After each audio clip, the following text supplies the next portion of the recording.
Namaste everyone. This is Pooja This is Nishchay. and welcome to our channel Movement Masters Physiotherapy. If you guys notice, we are not using the stick anymore. We have a Rode wireless Yeah, go to. go-to. So we have that now. So both of us now can sit like at a separate distance and still do the talking. So we don't have to move our mic. Yeah, we don't have to move our mic. Now this is just used as a scale now. So yeah. So if you guys are following us on Instagram, you would have seen a lot of updates regarding the clinical exams. The clinical exams have been cancelled for the fourth time in a row now.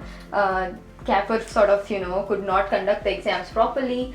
So yeah, I mean, we are still working on it. If there are any updates, you can see that on Instagram. We are trying to sort of, stay in touch with whatever is happening so we could give you the current updates.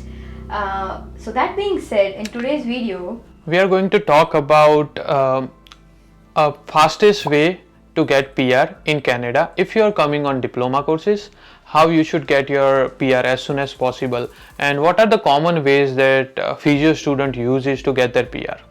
so just a disclaimer, none of us are immigration consultants.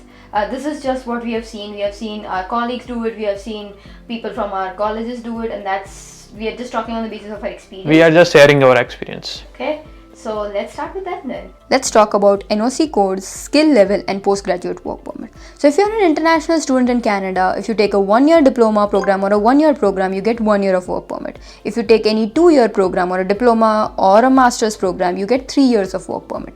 Now this postgraduate work permit, that's called PGWP, this is the time frame where you will be looking for jobs that would help you to sort of push your score up when you're going to be applying for your permanent residency. So that's wherein comes the skill levels. So for immigration purposes, they are looking at skill level 0, A and B. Okay, so first we'll talk about what all positions come in these skill levels, and then we'll discuss where do physiotherapists and physiotherapy assistants stand. So for skill level 0, they are looking for manager positions. Okay, so if you're a manager at a convenience store, Subway stores, what else? Restaurants. If you are a manager at a store, usually it's a small store because I've seen my colleagues do it. So usually it's Subways or restaurants. Okay, so that's the manager position. If you have that job for 1 year, then you can use that work experience to increase your score when you're going to be applying for your PR. That's skill level 0. Then comes skill level A. Skill level A includes professionals who need a university degree. So that would include physiotherapists, dentists, architects, doctors, and the likes of them. Okay, so that's skill level A. Skill level B includes physiotherapy assistants, chefs, plumbers, electricians, and the likes. Okay, so that's skill level 0, A and B. Now, there's something that's called NOC code that you have to put in when you're applying for your PR. Many people have asked me about it, so I have written it down. Okay, do you see the ring light? We have that as well. Okay, so we have bought a couple of new things. I just wanted to show it to you guys. Okay, so for skill level, for physiotherapist, the NOC code is 3142 and we are under skill level A. For PTA, the NOC code is 3237 and that comes under skill level B. Okay, so that's the good thing. We have PT and PTA, both of them can apply for permanent residency. All you need is 1 year of work permit, and if you're a student, you should be, getting it during your postgraduate work permit. So that's that. Okay, that's the skill level, that's the NOC code. This is all you need to know as of now. Now let's get started. Let's ask Nishchay what we should do next. Alright, so let's talk about two categories. In first category, what usually student does, they come on a student visa on some 2-year diploma courses. Then they do that course for 2 years. They get the point for their study. After the study, they will get the job for NOC code 0, A or B. So they do that job for 1 year and they also get the point for their job. So after their study point and job point, they can apply for CEC class category for their PR. So after combine those 2 points, they can apply for PR and they will get PR. And after getting the PR, they will start preparing for PCE exam. So this is the first way. Second category people, what they do is they do their diploma courses for 2 years. After their second year, they start preparing for PCE exam. So they prepare for PC exam for at least like 1 year or something, and they will clear their PC exam, and after that 1 year they will start gaining experience as a physiotherapist, which is NOC category A. So they have to work for 1 year as a physiotherapist to in order to eligible for CEC class, and after that 1 year they will apply for PR and they will get their PR. So these are mainly two categories that usually student does to get their PR. Okay, so you have path A and you have path B, right? And we are standing right in the middle. So if we were students in Canada, like we were students in United States, we are not students in Canada, but if we were students, we would have taken the middle way. So what we would have done is that we would have started preparing for the exams early on. So Nishay can explain more on it.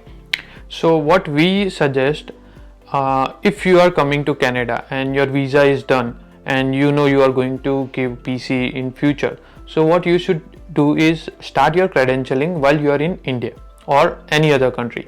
So start your credentialing. By the time you come here, you are going to be done with your credentialing, and then immediately start preparing for PC. So by the end of your first year study, you will be giving your first PC written exam.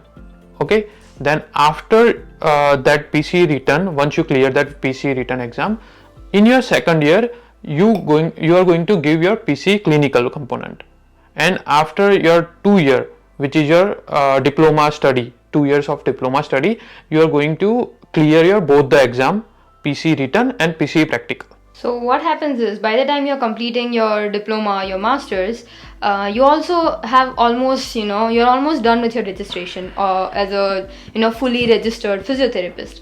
Now that's what we did, like that's what I did when we came to do our masters in the United States. Right away we started the credentialing process, and I think I was in our second semester when I cleared the exam. Yeah. So by my second semester I already been a licensed physiotherapist, right? So that helps me a lot because as a student I work part-time. So if I was to do other jobs, I would have not earned so much, and if I would have waited for like 2 years, I would have just wasted the time. Other than that, I had like 1.5 years that I worked as a licensed physiotherapist, and I was also completing my masters. So that helped us a lot financially. Same with Nishay. He also cleared the PTA license. He was also working. So the thing is, earlier on, if you clear even one component of the exam, like if you're doing it for US, if you just clear even PTA license, it makes a huge difference. If you are here in Canada, even if you are a resident physiotherapist, it makes a huge difference as to what you'll earn. Regular jobs, you'll be earning $15, $18, $20. As a resident, minimum you'll be paid, like the worst case scenario, you'll be paid $32, $35 per hour. So that's a huge difference. So that's why we would suggest that instead of, focusing on your finances early on, focus on your education, get your registration so that, you can earn better, you can work smart. So that's the financial aspect. Let's talk about the PR aspect. So if you have cleared your PC by the end of your course is done, so you will get point for your Canadian education. Second, you will get your point for PC. If you clear both the exam, you might get 50 point. And third, when you work as a physiotherapist, it considered as a category A. So your work experience also consider, and you will get point for that also. So your PR chances would be higher. The same works for PTA as well. Let's say you don't really want to be bothered with giving the exam. Fine, you can also do the same thing so that's the good thing for physiotherapists. That's a good thing, that even if you're working as a PTA, you can still apply in skill level B, and that would also help you with the PR process. So that's the good thing. But if you are done with the registration, it's like you're done, you're already a resident, or if you're a registered physiotherapist, good. I'm trying to we are all trying, like more than 2,000 candidates are trying to get rid of the clinical component. So if that's the case, you give one exam and you're done, but no promises, but we are trying.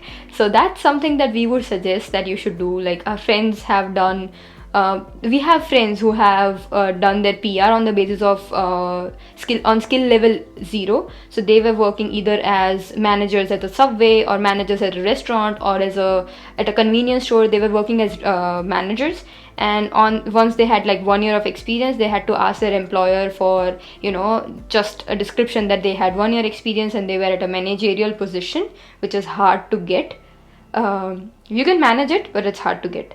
Okay, so then they did the PR process. So even though they were physiotherapists, they thought, you know what, I don't want to get into that, I'll do something else. So this is just an advice. It's not necessary that you have to do this exactly as we say. This is just to give you an idea of what options you have. And we also friend who work as a PTA, as a NOC category B, and they also apply for their PR and they get their PR easily.